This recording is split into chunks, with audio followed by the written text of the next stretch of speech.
Good morning students. आज हम पढ़ रहे हैं टेंथ क्लास में हमारे पास क्लास है 10th। अब हमने पहले फर्स्ट एक्सपेरिमेंट किया था फैराडे का। आज हम कर रहे हैं सेकंड एक्सपेरिमेंट फैराडे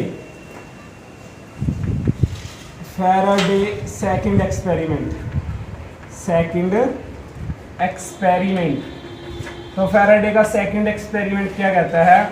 अगर देखो एक एक्टिविटी है तुम्हारी बुक में है, अगर मान लो दो कोयल हैं हमारे पास, ये देखो ये एक कोयल है हमारे पास दो, और एक पे तो नंबर ऑफ टर्न 100 हैं और एक पे नंबर ऑफ टर्न कोयल है 15। अब एक तो प्राइमरी वाइंडिंग होगी और एक सेकेंडरी वाइंडिंग होगी। तो प्राइमरी वाइंडिंग और सेकेंडरी वाइंडिंग में किस प्रकार से करंट चलेगा, तो हम रिजल्ट, मैं तो सिर्फ रिजल्ट बताऊंगा। तो आपने वो एक्टिविटी देखनी है क्या क्या लिया गया है। एक तो प्राइमरी वाइंडिंग जिसमें 100 टर्न है और इसमें 15 टर्न है। सेकंड जो प्राइमरी वाइंडिंग और सेकेंडरी वाइंडिंग ली है, फर्स्ट वाइंडिंग है 15 टर्न की और 100 टर्न की है सेकंड वाइंड, यानी कि सेकंड वाइंड। तो ये देखो हमारे पास फर्स्ट वाइंड और सेकंड वाइंड ली गई है। इनको हमने अटैच करना है। किससे अटैच करोगे, फर्स्ट वाइंडिंग तो गैल्वेनोमीटर से अटैच कर दी और सेकंड वाइंड को हमने किससे अटैच कर दिया बेटा, बैटरी से अटैच कर दिया। अब ये देखो ये पॉजिटिव टर्मिनल है, ये नेगेटिव टर्मिनल है। अब यहाँ पर गैल्वेनोमीटर डिफ्लेक्शन होगा या नहीं होगा, ये बात कह रहा है फैराडे ने यही बात बताई थी कि यहाँ पर डिफ्लेक्शन किस प्रकार से होगा। तो रिजल्ट में देखते हैं क्या क्या होता है यहाँ पर। जैसे हमने फर्स्ट वाइंडिंग में करंट फ्लो किया, तो सेकंड वाइंड में करंट आएगा या नहीं आएगा, इस बात के बारे में डिस्कस करते हैं। तो कैसे आएगा करंट, ये आएगा यानी कि करंट तो आएगा, क्योंकि ये मैग्नेटिक इफेक्ट के कारण होता है। करंट और magnetic effect related to each other, एक दूसरे से रिलेटेड होते हैं, इसीलिए हम कहते हैं। तो देखो फर्स्ट लाइन क्या है, current is the primary winding, primary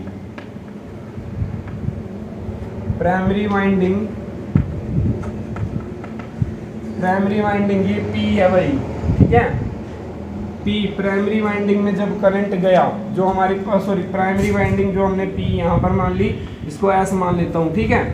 primary winding में जब करंट जाता है, primary winding means deflection and current. तो करंट और डिफ्लेक्शन क्या हो जाता है, चेंज हो जाता है। देखो यहाँ से जब करंट चलेगा तो यहाँ पर क्या होगा, गैल्वेनोमीटर का डिफ्लेक्शन चेंज होगा और करंट भी चेंज होगा। यहाँ से यहाँ की बजाय यहाँ ज़्यादा करंट है, यहाँ कम करंट जाएगा। तो आगे जब करंट चेंज होगा तो then the magnetic field is also change. तो मैग्नेटिक फील्ड भी क्या हो जाएगी बेटा, चेंज हो जाएगी। तो मैग्नेटिक फील्ड, इसकी मैग्नेटिक फील्ड इसमें चली जाएगी, क्योंकि मैग्नेटिक फील्ड ऑफ लाइन ऐसे जा रही है तो इसकी ऐसे भी आ रही है। तो यहाँ पर क्या होगा, जो हमने फर्स्ट टॉपिक में पढ़ा था, देखो बार मैग्नेट लिया था हमने, जो नॉर्थ पोल और नॉर्थ पोल थे ना, जो हमने सेम पोल लिए थे, तो इनमें क्या थी, ये ऐसे वाइंडिंग ऐसे चल रही थी। और जब हमने देखो यहाँ पर जो फोर्स लग रहा था, फोर्स ऑफ अट्रैक्शन, तो यहाँ क्या था, 0। तो यहाँ पर अगर मान लो डिफरेंट पोल हो, अगर मान लो यहाँ पर साउथ पोल था, तो अब फिर क्या था, ये ऐसे चल रही थी पैरेलल टू ईच अदर। तो ये मैग्नेटिक फील्ड ऑफ लाइन। तो इसके अकॉर्डिंग मैग्नेटिक फील्ड भी क्या हो जाएगा, चेंज हो जाएगा।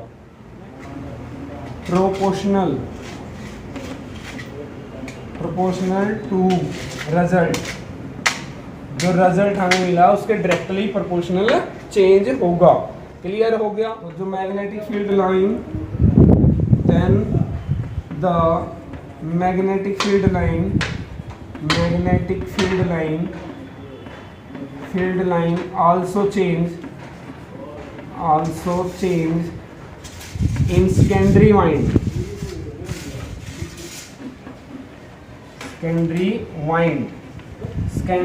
में चेंज हो जाएगी magnetic field of line. S में इसकी magnetic field of line change हो जाएगी। अगर यहाँ नॉर्थ पोल है, यहाँ साउथ पोल है, तो यहाँ नॉर्थ पोल हो जाएगा, यहाँ साउथ पोल हो जाएगा, जब हम इसको करंट प्रोवाइड करवाते हैं। तो यहाँ देखो क्या कहता है, अब due to magnetic field line, due to magnetic field line, magnetic field line is changed in secondary wind, in secondary coil, then the induced current in primary winding, ये प्राइमरी वाइंडिंग में करंट इंड्यूस हो जाएगा। थोड़ा सा galvanometer हमें deflect करेगा। The galvanometer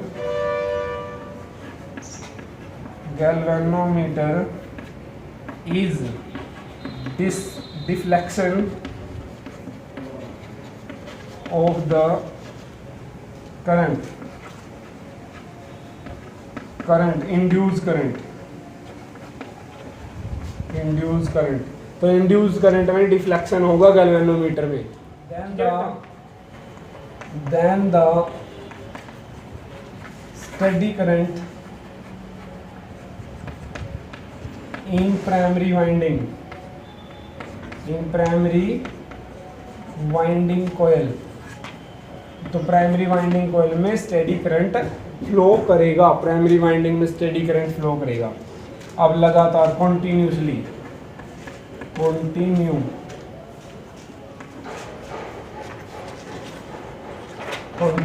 continue move करेगा। Primary winding में करंट है जो वो कंटिन्यू चलता रहेगा। क्लियर? इसके बाद and magnetic field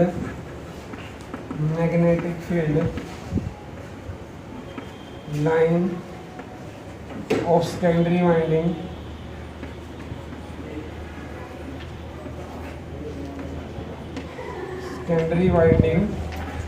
then setup of induced current।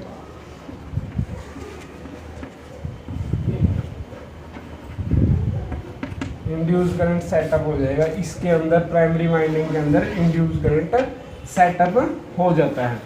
तो पता लग गया होगा। नेक्स्ट टॉपिक हमारे 10th क्लास में है फ्लेमिंग राइट हैंड रूल। तो देखो बेटा, फ्लेमिंग राइट हैंड रूल क्या कहता है। अभी हमने एक्सपेरिमेंट पढ़ा फैराडे का इलेक्ट्रोमैग्नेटिक इंडक्शन में हमने 2 लॉ पढ़े हैं। इंड्यूस करंट कैसे होता है वो भी हमने पढ़ लिया। अब देखो ये क्या है, Fleming right hand rule.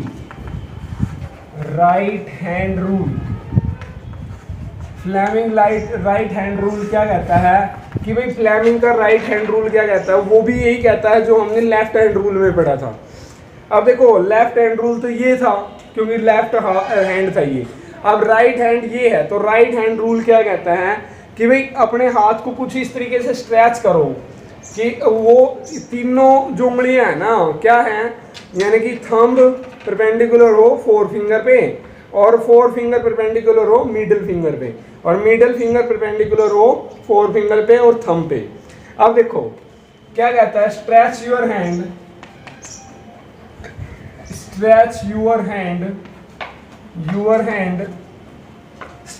Hand the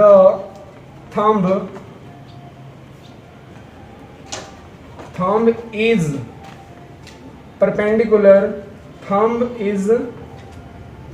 and forefinger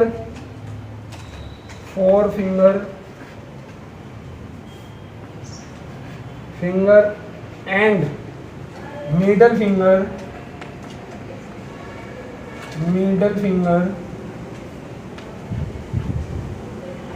there are mutually perpendicular to each other,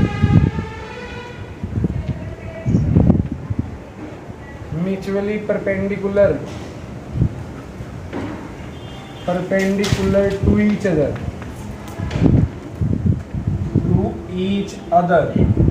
वो एक दूसरे पे परपेंडिकुलर हो। देखो ये है, ये रहा। अगर राइट देखो राइट हैंड रूल में हम इसको ऐसे बना लेंगे, ऐसे बना लेंगे। देखो ये राइट हैंड थंब रूल हो गया। अब ये क्या है, थंब, थंब ये क्या है, फोर फिंगर, फोर फिंगर। और ये क्या है, मिडल फिंगर, मिडल फिंगर। अब क्या कहता है, mutually perpendicular to each other तो हो गए। अब thumb is the direction of, thumb is show the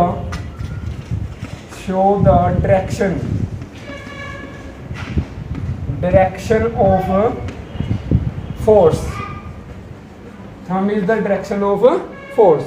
thumb किसकी डायरेक्शन को फोर्स शो कर रहे हैं, फोर्स की डायरेक्शन को।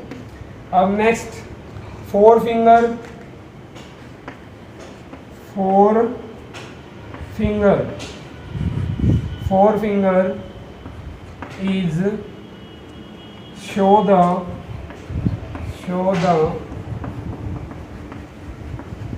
direction of magnetic field,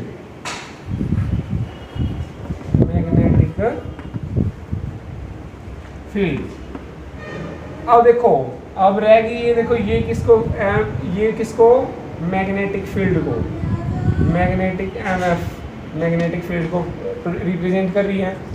and middle finger is show the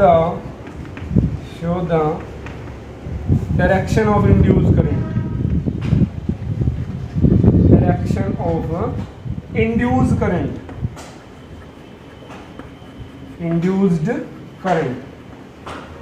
induced current को शो कर रही है। अब देखो ये ऐसे है, राइट हैंड रूल ऐसे होगा, इसको ऐसे करिए। फिर देखो ये थंब है, ये फोर फिंगर है, ये मिडिल फिंगर है।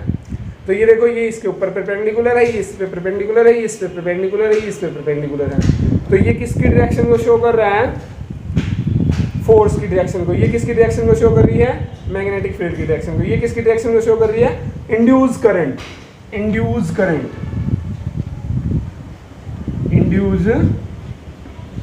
करंट, जो इंड्यूस करंट। देखो अब ये मैं थंब बना देता हूँ यहाँ पर ऐसे, ये थंब हो गया हमारा, ये फोर फिंगर है, ये फोर फिंगर होगी, इसके बाद ये मिडिल फिंगर होगी, और ये हमारा हैंड है, ये रैप फिंगर है जो दो हैं, और ये हमारा हैंड कुछ इस तरीके से होगा। यानी कि देखो मैं इस साइड में खड़ा हूँ तो ऐसे, ये देखो ऐसे फैला दिया मैंने ऐसे। तो थंब किस चीज़ को दर्शा रहा है बेटा, यहाँ पर ये हैंड है और ये हमारे शो कर रहा है, ये तो कर रहा है किसकी डायरेक्शन, फोर्स की डायरेक्शन को शो कर रहा है, और ये फोर फिंगर मैग्नेटिक फील्ड की डायरेक्शन को शो कर रही है, मैग्नेटिक फील्ड। और ये किसकी डायरेक्शन को शो कर रही है, इंड्यूस करंट, की डायरेक्शन को शो कर रही है, इंड्यूस करंट की डायरेक्शन को शो कर रही है। Is that clear? अब देखते हैं आगे इसके बाद क्या है। इसके बाद जो हमारा टॉपिक है वो है Fleming, sorry right hand rule हमने पढ़ लिया। अब इसके बाद है इलेक्ट्रिकल जनरेटर, जिसपे यानी कि फ्लेमिंग राइट हैंड रूल पे काम करता है इलेक्ट्रिकल जनरेटर। देखते हैं जनरेटर क्या है। देखो बेटा नेक्स्ट टॉपिक जो हमारा है वो है इलेक्ट्रिकल जनरेटर, उसको हम पढ़ते हैं, देखते हैं उसमें क्या क्या होता है। 10वीं क्लास का चैप्टर है magnetic effect of electrical current, class हमारी 10th, और जो हम पढ़ रहे हैं अब इलेक्ट्रिकल जनरेटर। यानी कि देखो जनरेटर का डायग्राम बनाते हैं पहले हम, फिर देखते हैं उसमें वर्किंग जो लिखनी है वो भी लिखने हैं। अब देखते हैं उसमें परमानेंट मैग्नेट होता है भाई, ये तो नॉर्थ पोल हो गया, ठीक है, और ये हमारे पास ये भी साउथ पोल हो गया। अब हमारे पास है कोयल है ABCD, ये हमारी कोयल है ABCD। तुम इसको कैसे भी बना सकते हो, ये देखो ये हमारे पास यहाँ पर मैं एक रिंग लगा देता हूँ स्प्लिट रिंग, और यहाँ पर एक रिंग यहाँ पर लगा देता हूँ स्प्लिट रिंग। अब देखो ये P और बसेस से कनेक्ट हैं, यहाँ P बस है, यहाँ X स्प्लिट रिंग है। यहाँ देखो अब यहाँ Q, यहाँ Y और यहाँ Q, या S1 S2 तुम्हारी मर्जी है जो तुम देना चाहो। तो एक कनेक्टर मैं यहाँ पर जोड़ रहा हूँ, ठीक है। और अब देखो दूसरा कनेक्शन मैं कहाँ जोड़ रहा हूँ, अगर मैं यहाँ से बंद कर देता हूँ तो यहाँ देखो, और दूसरा कनेक्टर मैं यहाँ से जोड़ रहा हूँ, ठीक है। तो अब यहाँ पर मैं लगा रहा हूँ गैल्वेनोमीटर। क्या लगा रहा हूँ बेटा? गैल्वेनोमीटर, क्योंकि यहाँ पर कोई बैटरी नहीं लगेगी। ध्यान से देख लेना। अब ये जो हमारा टर्मिनल है वो किससे अटैच है और ये किससे अटैच है। अब यहाँ पर दो कनेक्शन है हमारे पास, देखो। अब इसमें मैंने क्या किया, ये कॉइल है हमारी A, B, C और D। अब करंट हम दे रहे हैं इसको, मैग्नेटिक फील्ड ऑफ लाइन हमारी कैसे जा रही है, north to south, north pole से साउथ पोल की तरफ जाएंगी, ऐसे जाएंगी मैग्नेटिक फील्ड ऑफ लाइन, ऐसे जाएंगी मैग्नेटिक फील्ड ऑफ लाइन। अब देखो मैग्नेटिक फील्ड ऑफ लाइन तो ऐसे ही जाएंगी, ठीक है, नॉर्थ पोल से साउथ पोल की तरफ जा रही हैं। अब हमारे पास क्या है कि हम करंट की डायरेक्शन, करंट इंड्यूस करना है। अब हम इसको स्टार्ट करते हैं। जैसे हमने इसको मैकेनिकल एनर्जी देनी प्रोवाइड करते हैं, ठीक है। तो ये एक डिवाइस है generator. Generator is a device which generator is a device which convert mechanical energy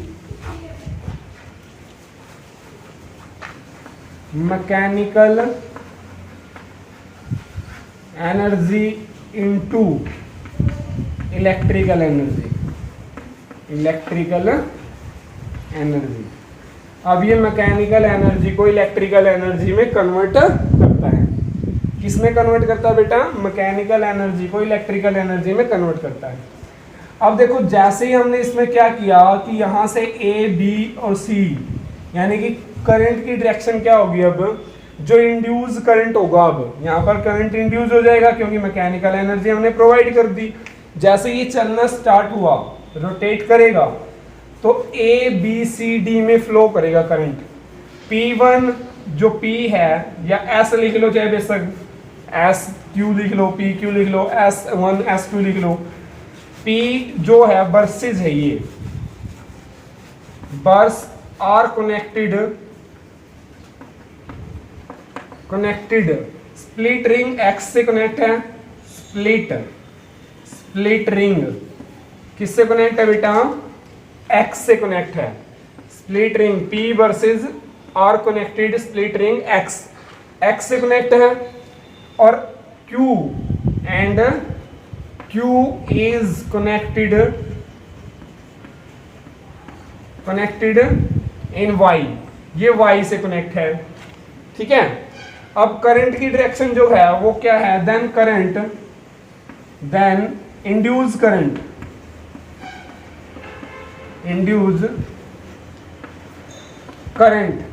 A B C D। तो A B C D जा रहा है करंट, तो A to B जब जाएगा, A to B यानी कि A B, तो कैसे जाएगा, A to B।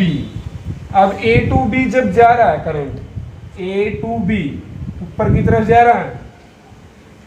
अब यहाँ पर A to B जब जाएगा तो A B और C to D, अब A to B जाएगा ना, तो फ्लेमिंग का राइट हैंड रूल अप्लाई करते हैं यहाँ पर हम। अब फ्लेमिंग का राइट हैंड रूल देखो, ये ऐसे लगेगा, बट क्या है यहाँ पर ऐसे हम नहीं लगा सकते, तो कैसे लगाएंगे? फ्लेमिंग का राइट हैंड रूल देखो ऐसे लगना चाहिए। मैग्नेटिक फील्ड की डायरेक्शन देखो, तो मैग्नेटिक फील्ड की डायरेक्शन देखें तो ऐसे लगाऊंगा, ठीक है। तो मैग्नेटिक फील्ड की डायरेक्शन देख के ऐसे हम लगाएंगे, देखो ऐसे रूल लगा लिया हमने ऐसे। अब करंट की डायरेक्शन क्या है, अपवर्ड। मैग्नेटिक फील्ड की डायरेक्शन देखिए क्या है, ये देखो, ये मैंने ऐसे पकड़ रखी है, ये वायर, और मैग्नेटिक फील्ड की डायरेक्शन ये है, नॉर्थ टू साउथ। अब करंट इसको कहाँ धकेल रहा है, ऊपर की तरफ, तो यानी कि फोर्स कहाँ लगेगा, then coil A B is upward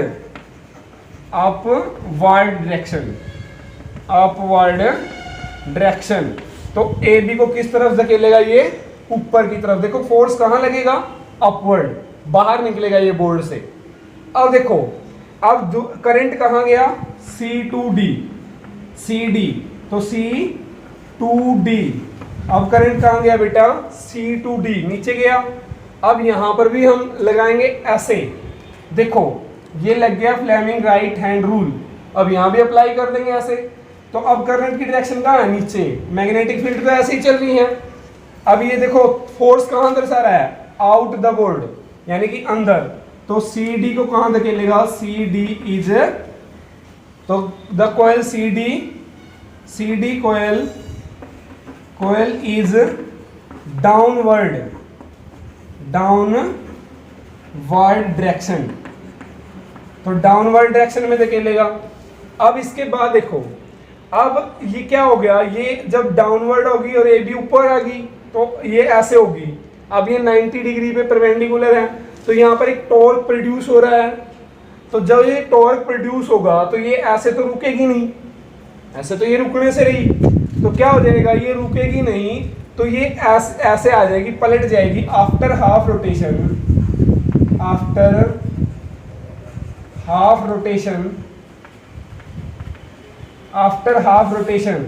after half rotation ये कनेक्टर भी टूट जाएंगे। अब P कनेक्ट किससे हो जाएगा, P are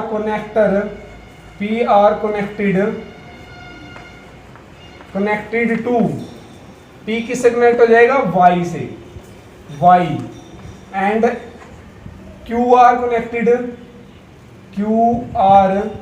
connected to X। तो ये X से कनेक्ट हो गया, ये इंटरचेंज हो गए।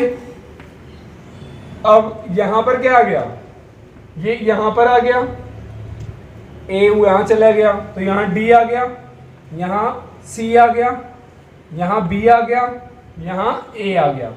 ठीक है, हाफ रोटेशन के बाद अब क्या हुआ, करंट की डायरेक्शन क्या होगी, देन इंड्यूस करंट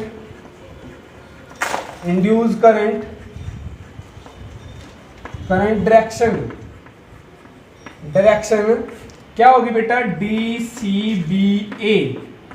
अब DCBA देखियो, DCBA, अब DCBA तो D2C, DC में जाएगा D2C। अब D2C को देखो कहां धकेलेगा, वही फोर्स यहां पर ऐसे नहीं लगाएंगे, ऐसे लगाएंगे, तो करंट की डायरेक्शन ऐसे, देखो ऊपर की तरफ जा रहा है मैग्नेटिक फील्ड, तो DC को CD is upward, then AB में फिर वही लगाओ, A to B, तो ये B to A, तो BA इसको कहां धकेलेगा, डाउनवर्ड, तो डाउनवर्ड फोर्स लगेगा। तो जनरेटर कंटिन्यू ऐसे ही रोटेट करता रहेगा। कैसे करेगा, क्लॉकवाइज। कैसे बेटा, क्लॉकवाइज, यानी कि जैसे घड़ी चलती है ना हमारी, ऐसे चलता रहेगा ये क्लॉकवाइज लगातार।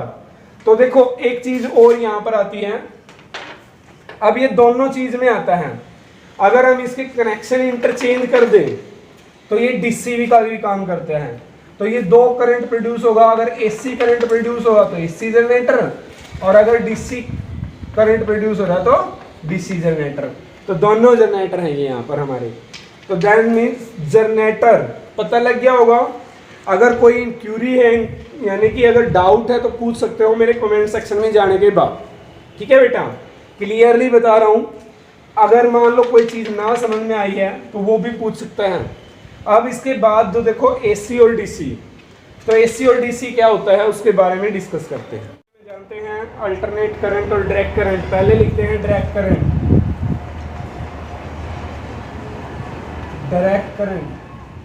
An electrical current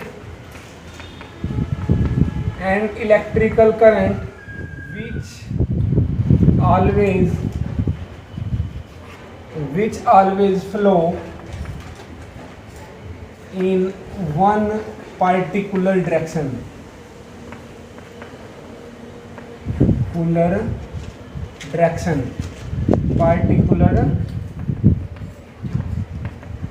one particular direction, जो हमेशा एक ही दिशा, बता रहा हूँ ध्यान से देख लेना, जो पार्टिकुलर डायरेक्शन एक ही डायरेक्शन में चलता है उसको क्या कहेंगे? Direct current, particular direction. And whose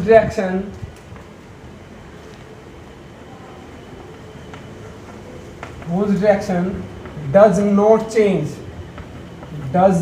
change with time, जो टाइम के साथ अपनी दिशा को चेंज नहीं करता है। पता लग गया? डीसी करंट होता है वो, डीसी डायरेक्ट करंट, तो डीसी करंट होता है। डीसी कहाँ से आता है? प्रोवाइड बाय ड्राई सेल से, जो हमारे पास सेल होते हैं उनसे, डीसी जनरेटर से। तो ये अलग अलग टाइप का होता है, ठीक है। Frequency is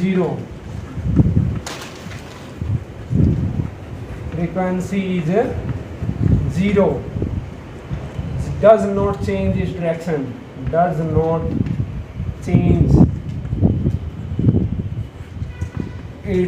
direction,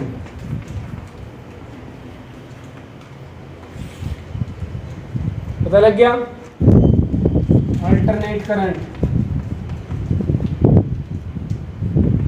alternate current an electrical current which magnitude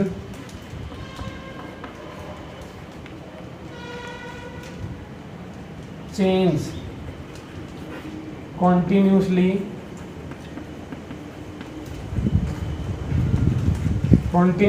with time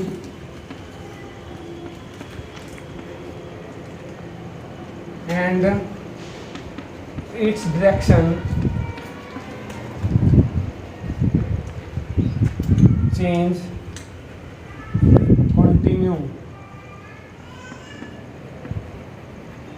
continue change with periodically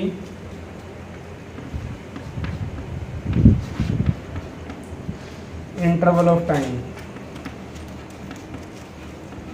interval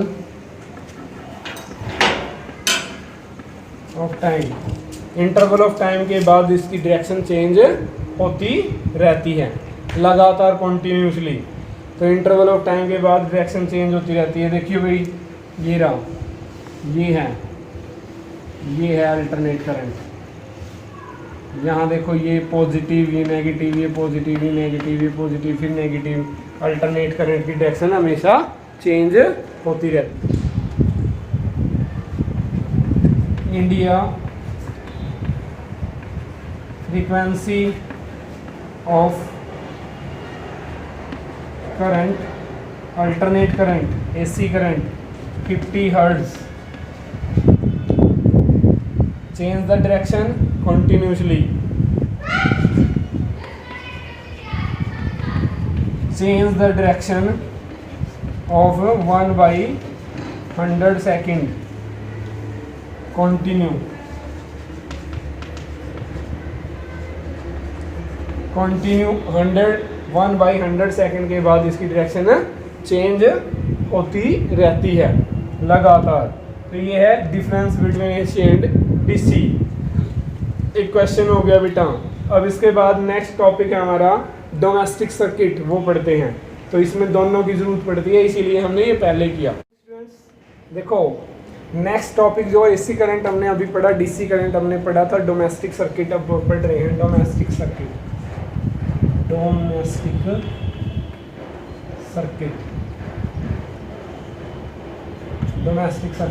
10th class. 10th class. देखो हम क्या करते हैं, पहले तो 220 वोल्ट की लाइट होती है भाई, 220 वोल्ट लाइट हम लेते हैं घर पे, लाइट आती है। तो इसमें हमारे पास फ्रीक्वेंसी होती है 50 हर्ट्ज।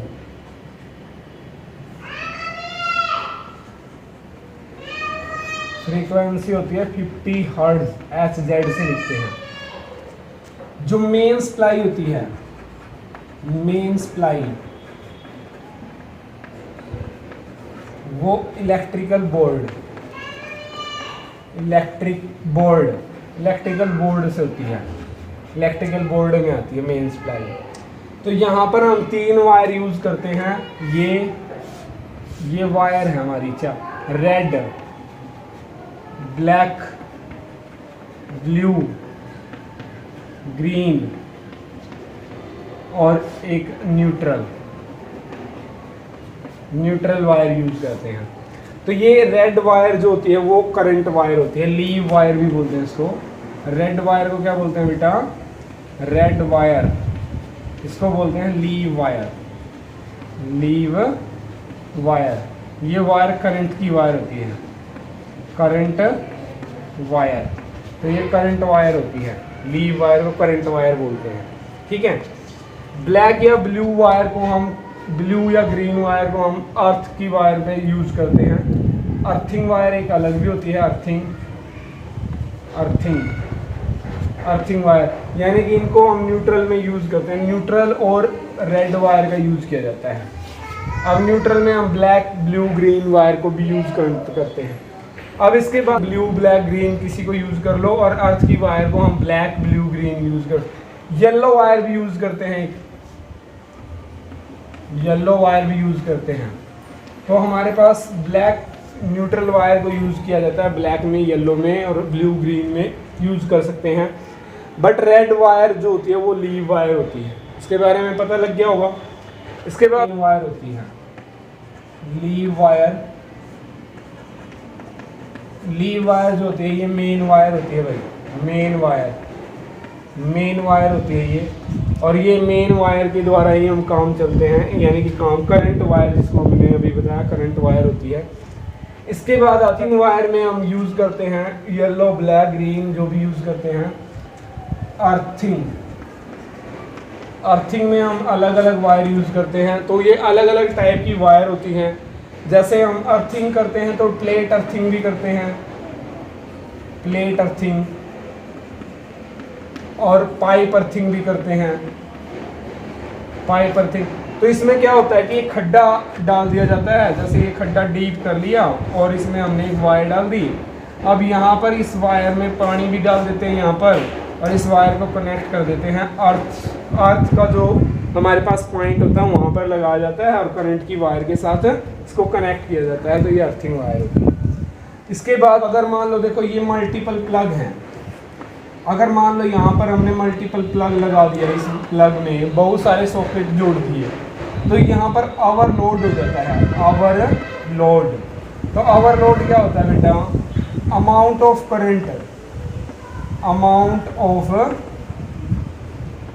करंट, करंट की अमाउंट अगर बढ़ जाए तो क्या होता है, या हाई करंट हो जाए, current large amount of current हो जाए तो ओवरलोड हो जाता है। ओवरलोड के कारण शॉर्ट सर्किट हो जाता है, शॉर्ट सर्किट में क्या होता है, देखो जो मेन वायर है,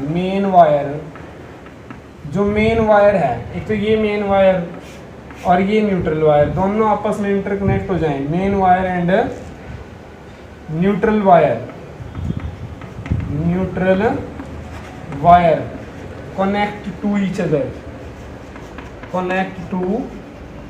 each other, अगर ये दोनों एक दूसरे से कनेक्ट हो जाएं, देन शॉर्ट सर्किट, तो ये शॉर्ट सर्किट हो जाएगा। इसके बाद से हम यूज़ करते हैं फ्यूज़ बचाने के लिए। फ्यूज़ का यूज़ किया जाता है, लो मेल्टिंग पॉइंट होता है भाई, low melting point is called fuse. तो फ्यूज़ लो मेल्टिंग पॉइंट पे यूज़ करते हैं। अब यहाँ पर यूज़ करते हैं MCB यूज़ करते हैं, ELCB यूज़ करते हैं। MCB की फुल फॉर्म होती है मिनीचर सर्किट ब्रेकर और ELCB की फुल फॉर्म होती है अर्थ लीकेज सर्किट ब्रेकर। तो ये एक डायग्राम दे रखा तुम्हारी डोमेस्टिक सर्किट का बुक में, NCERT की बुक में एज इट इज़ उतार लेना उसको, और उसमें यही चीज़ें बता रखी हैं। ठीक है, अगर कोई क्यूरी है तो वो पूछ सकता है मेरे से कमेंट सेक्शन में जाके। ठीक है, clear? Have a nice time बेटा, गुड लक।